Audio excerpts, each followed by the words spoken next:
இயேசுநாதா வாரும் இயேசுநாதா எந்தன் இதயம் தேடிடும் அன்பே நீ வாரும் இயேசுநாதா வாரும் இறைவனே வாரும் இறைவனே எந்தன் இதயம் தேடிடும் அன்பே நீ வாரும் இறைவனே வாரும் இறையாவியே வாரும் இறையாவியே எந்தன் இதயம் தேடிடும் அன்பே நீ வாரும் இறையாவியே. இயேசுவே, உங்க அன்பு தான் எங்க உணவு.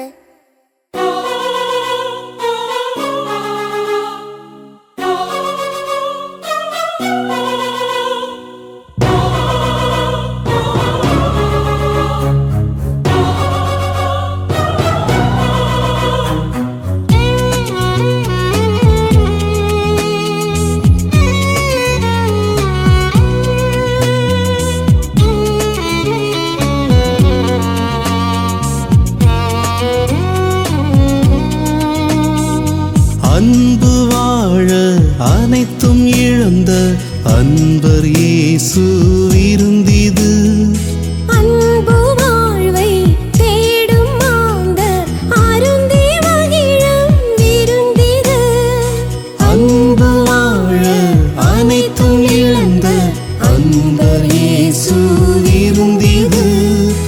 அன்பு வாழ்வை தேடும் மாந்தர் அருந்தி மகிழும் விருந்திது.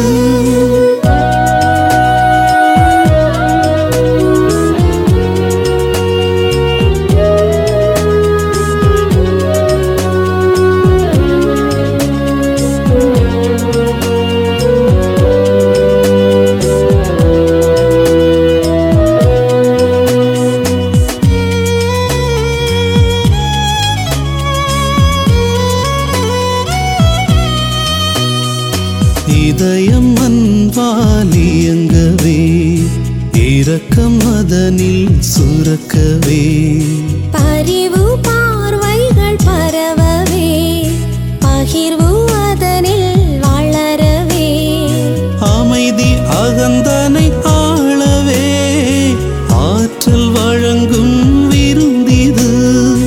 அமைதி அகந்தனையாளவே ஆற்றல் வழங்கும் விருந்திது. இந்த விருந்தில் வருக வருகவே விருந்தாய் வாழ்க வாழ்கவே. இந்த விருந்தில் வருக வருகவே விருந்தாய் வாழ்க வாழ்கவே.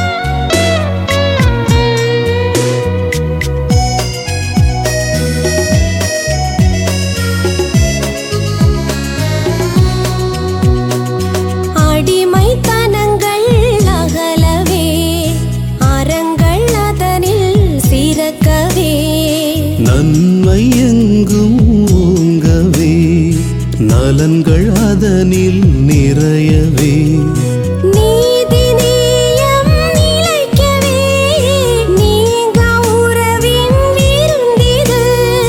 நீதி நேயம் நிலைக்கவே நீங்கா உறவின் விருந்திது. இந்த விருந்தில் வருக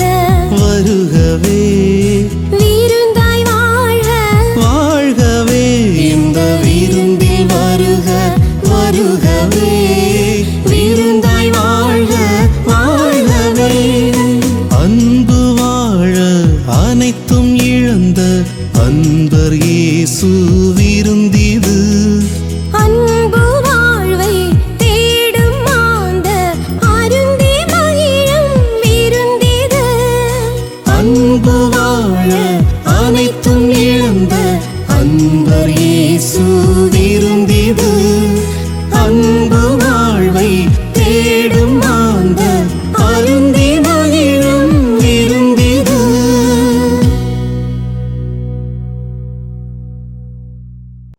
மத்தேயு எழுதிய நற்செய்தி அலகு 9 இறைச்சொற்றொடர்கள் 14 முதல் 17 வரையிலானவைகள்.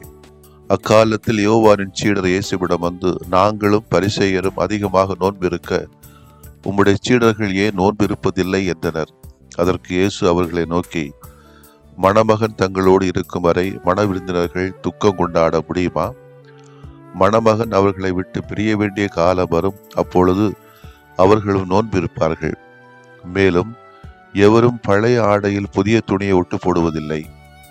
ஏனெனில் அந்த ஒட்டு ஆடையை கிழித்துவிடும், கிழிசலும் பெரிதாகும். அதுபோல பழைய தோற்பைகளில் புதிய திராட்சை மதுவை ஊற்றி வைப்பதில்லை. ஊற்றி வைத்தால் தோற்பைகள் வெடிக்கும், மதுவும் சிந்தி போகும், தோற்பைகளும் பாழாகும். புதிய மதுவை புதிய தோற்பைகளில்தான் ஊற்றி வைப்பர், அப்போது இரண்டும் வீணாய் போகா என்றார். ஆண்டவரின் அருள்வாக்கு. இறைவா உமக்கு நன்றி. கிறிஸ்து இயேசுவிலே பிரியமுள்ள சகோதர சகோதரிகளே, இன்று திருஅவை புனித மரிய கொரட்டியை நினைவுபடுத்துகிறது. நமது கற்பு வாழ்விற்கு எதிராக எழுகின்ற அத்தனை சவால்களையும் சோதனைகளையும் உண்மையான இறை உறவால், மனித உறவால் வென்றெடுக்க வேண்டும் என்ற ஒரு சிந்தனையை தாங்கிதான் இந்த சகோதரி தன்னுடைய வாழ்க்கையை முற்றிலுமாக அமைத்து கொண்டவள். இளம் பெண்களுக்கு பாதுகாவலராக இருக்கின்ற இவளை குறித்து நாம் சொல்லுகின்ற பொழுது, கூடிய மட்டும் கற்பு என்பது உடலை மட்டும் சார்ந்ததில்லை என்ற ஒரு நினைப்பு நமக்கு வேணும். கற்பு என்பது உள்ளத்தையும் உணர்வையும் உடலையும் ஒத்தது. அதை காப்பாற்றி கொள்ள நாம் இன்றைய நவீன காலத்திலே போராட வேண்டியிருக்கிறது. அது ஆணாக இருந்தாலும் சரி, பெண்ணாக இருந்தாலும் சரி, சிறியோராக இருந்தாலும் சரி, இளையோராக இருந்தாலும் சரி, பெரியவர்களாக இருந்தாலும் சரி, கற்பை காப்பாற்றி கொள்ள மரிய கொரட்டி போராடினாள். தன்னை பலாத்காரம் செய்ய தாக்கியவனை கூட மன்னித்தாள். இந்த போராட்டமும் மன்னித்தலும் தனது புதுநன்மைக்காக தயாரிக்கின்ற போது கற்றுக்கொண்ட ஞான ஒழுக்கம் என்பதை நாம் புரிந்து கொள்ள முடியும். தன்னை தாக்கியவரை மன்னித்ததால் அவர் அமைதியாக இறக்கவும் நேர்ந்தது. அவளது மன்னிப்பை ஏற்றுக்கொண்டதால் அவளது எதிரி தனது வாழ்வை திரித்து கொள்ளவும் வாய்ப்பு கிடைத்தது. இன்றைய நாளிலே நாம் இருக்கக்கூடிய நோன்புகளை பற்றி ஆண்டவர் இயேசு சொல்கிறார். இந்த நோன்பு எந்த வகையிலும் நம்முடைய வாழ்க்கையிலும் பிறருடைய வாழ்க்கையிலும் அமைதியை தராது என்று சொன்னால், மன்னிப்பை பெறாது என்று சொன்னால், மன்னிப்பை கொடுக்காது என்று சொன்னால், இந்த நோன்பு எதற்காக என்ற கேள்விதான் இயேசுடைய மைய சிந்தனையாக இருக்குமோ என்று எனக்கு தோன்றுகிறது. திராட்சை ரசத்தின் தன்மைகள் பற்றி நாம் தெரிந்திருந்தால் இயேசு சொல்ல வருகிற செய்தி நமக்கு புரிய வரும். பொதுவாக திராட்சை ரசத்தை பாலஸ்தீனத்திலே வாழ்ந்த மக்கள் தோற்பைகளிலே ஊற்றி வைப்பார்கள். புதிய ரசத்தையும் பழைய ரசத்தையும் திராட்சை ரசத்தையும் தோற்பைகளில் ஊற்றி வைக்கிற போது சிறிய மாறுபாடுகள் ஏற்படும். சில சமயங்கள் அதிகமாக வரும்போதுதான் இந்த சாவுகள்லாம் வருகிறது. கள்ளச்சாராயம் சாவு போல. திராட்சை பழங்களை நொதிக்க வைக்கிற பொழுது திராட்சை ரசத்தை நாம் பெறுகிறோம். புதிய திராட்சை ரசம் என்னும் நொதிக்கக்கூடியதாகத்தான் இருக்கும்.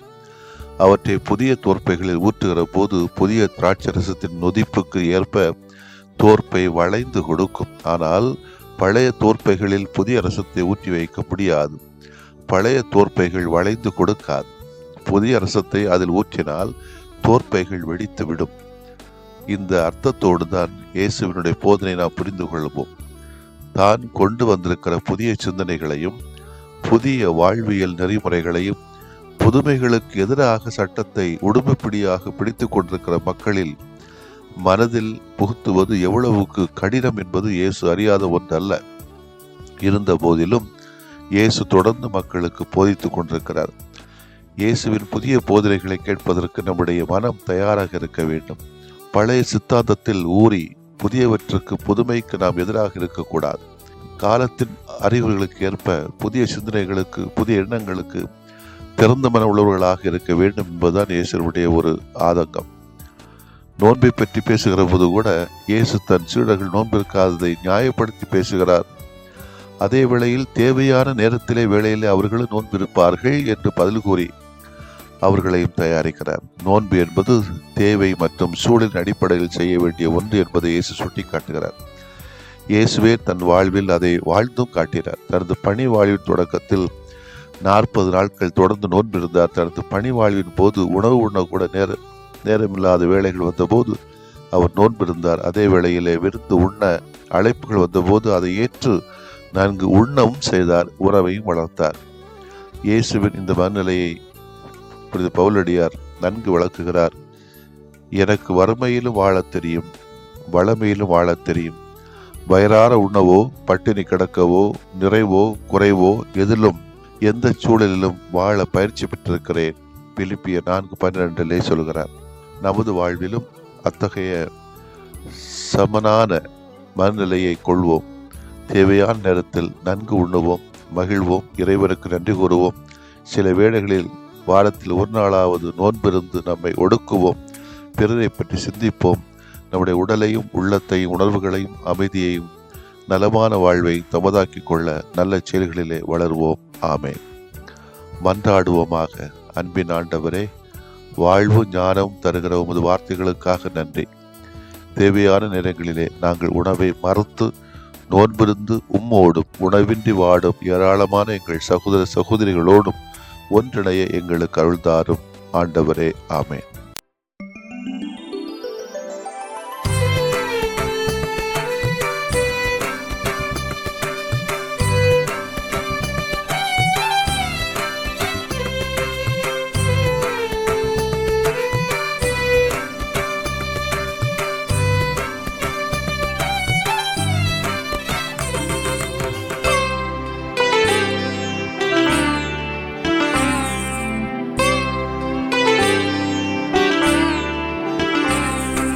குணமாக்கும் என்னை குணமாக்குமே, குணமாக்கும் என்னை குணமாக்குமே.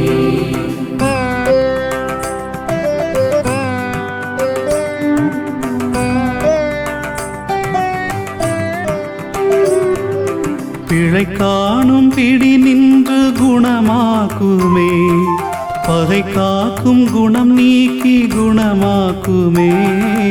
குணமாக்கும் என்னை குணமாக்குமே, குணமாக்கும் என்னை குணமாக்குமே.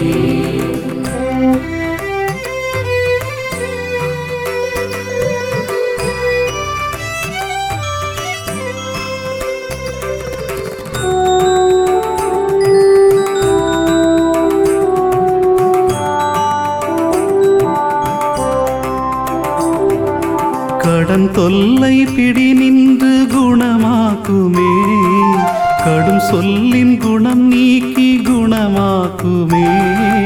குணமாக்கும் என்னை குணமாக்குமே, குணமாக்கும் என்னை குணமாக்குமே.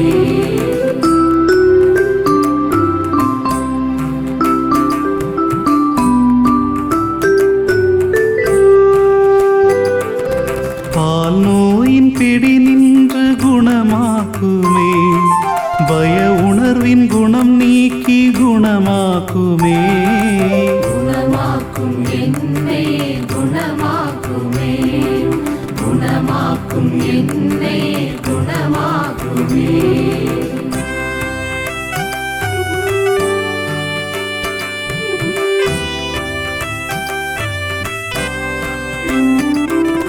போதை பிடி நின்று குணமாக்குமே, பொய் கூறும் குணம் நீக்கி குணமாக்குமே. குணமாக்கும் என்னை குணமாக்குமே, குணமாக்கும் என்னை குணமாக்குமே.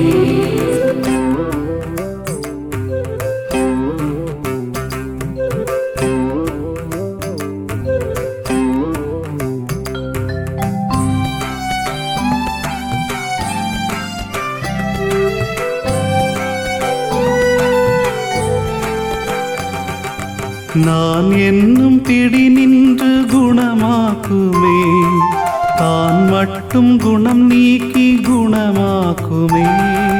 குணமாக்கும் என்னை குணமாக்குமே, குணமாக்கும் என்னை குணமாக்குமே.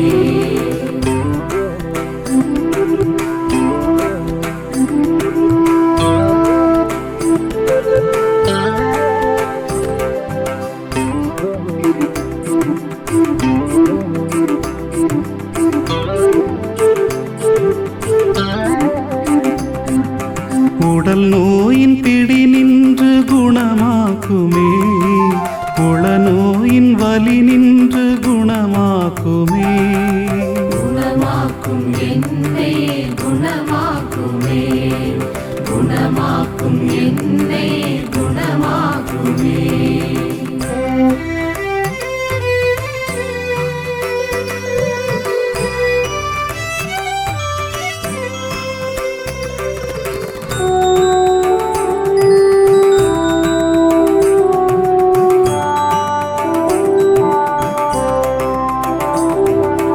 ஒரு வார்த்தை சொன்னாலே குணமாகுமே, நம்பியே வந்தே நல் இயேசுவே.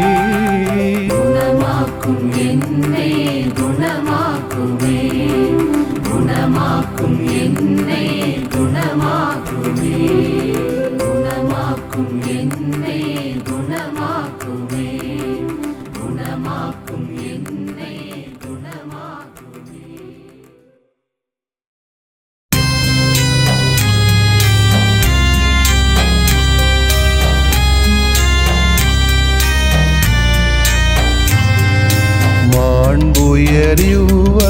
மாண்புயரிவருள்ளடையாளத்தை தாழ்ந்து பணிந்து ஆராதிப்போம்.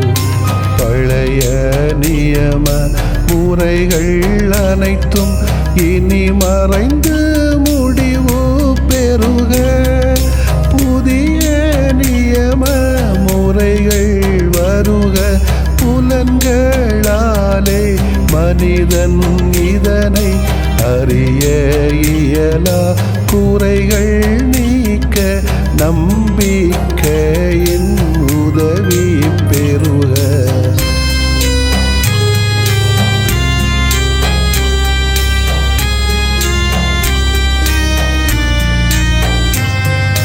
தந்தை அவர்க்கும் மகன் அவர்க்கும் புகழ்ச்சியோடு வெற்றியாக்கும்.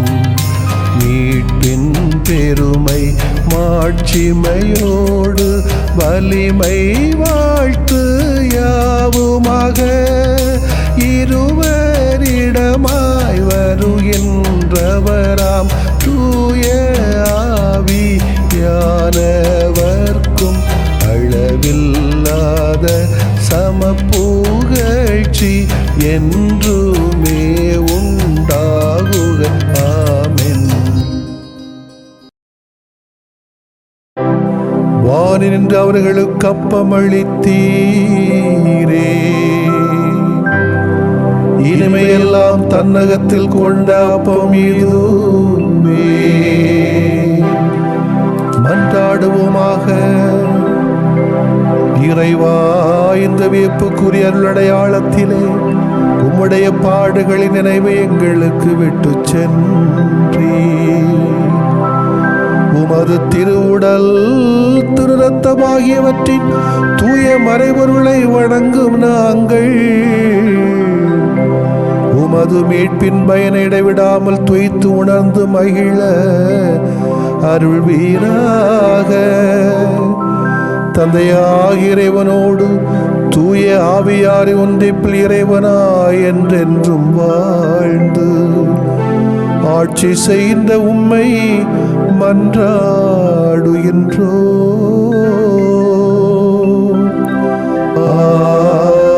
ஆமென்.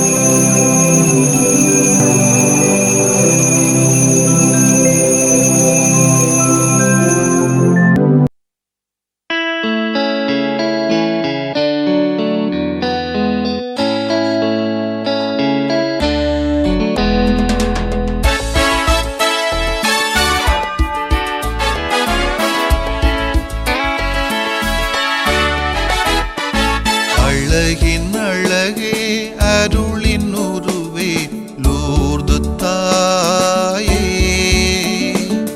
கிழக்காட்டு விளையின் பிடிவும் நீரே கீதம் தந்தாயே. அழகின் அழகே அருளின் உருவே லூர்து தாயே, கிழக்காட்டு விளையின் பிடிவும் நீரே கீதம் தந்தாயே. பாசதீபம் பாதம் ஏற்றிவும் பரிவை வேண்டிடவே, பாதுகாவல் நீரையாகி பாதை காட்டும் தாயே. பாசதீபம் பாதம் ஏற்றி பரிவை வேண்டிடவே, பாதுகாவல் நீரையாகி பாதை காட்டும் தாயே. அழகின் அழகே அருளின் உருவே லூர்து தாயே, கிழக்காட்டு விளையின் பிடிவும் நீரே கீதம் தந்தாயே.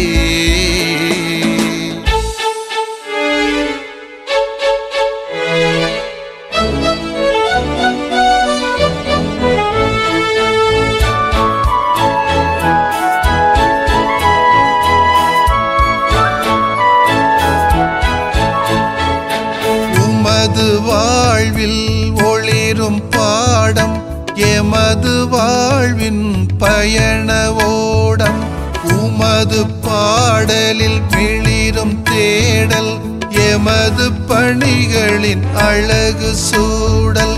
உமது தூய தாய்மை நிழலில் எமது நேய நினைவு நனைக, உமது புரியும் பரிவும் நிதமும் எமது இதய சுரமாய் நிறைக. பாசதீபம் பாதம் ஏற்றி பரிவை வேண்டிடவே, பாதுகாவல் நீரையாகி பாதை காட்டும் தாயே.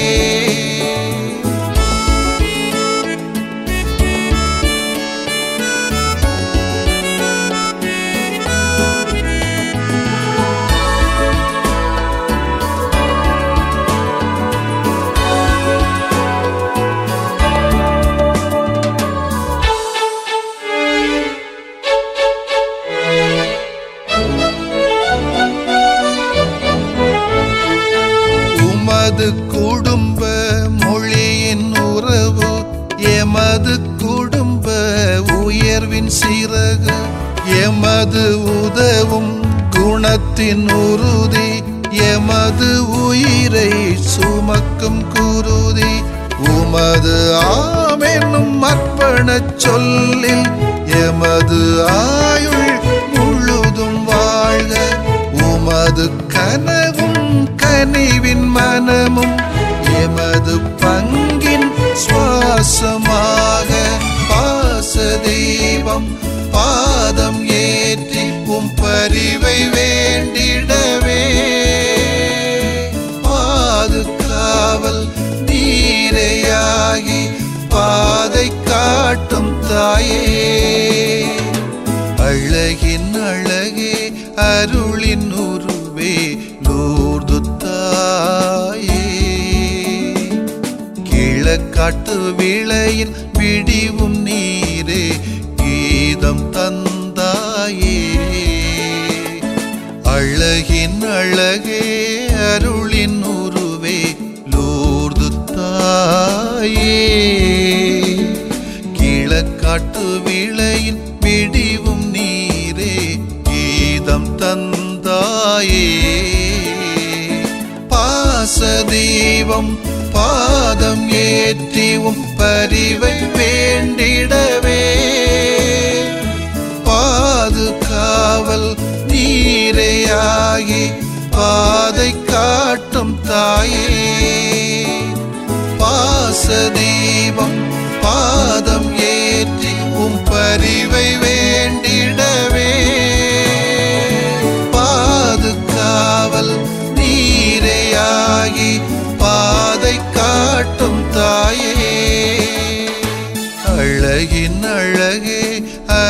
கடலின் உருவே லூர்து தாயே,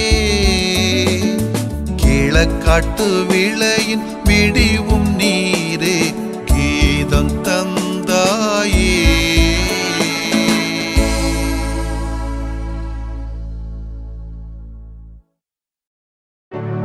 நிலையான புகழுக்குரிய தூய இறை நன்மைக்கு எல்லா காலமும் தொழுகையும் புகழும்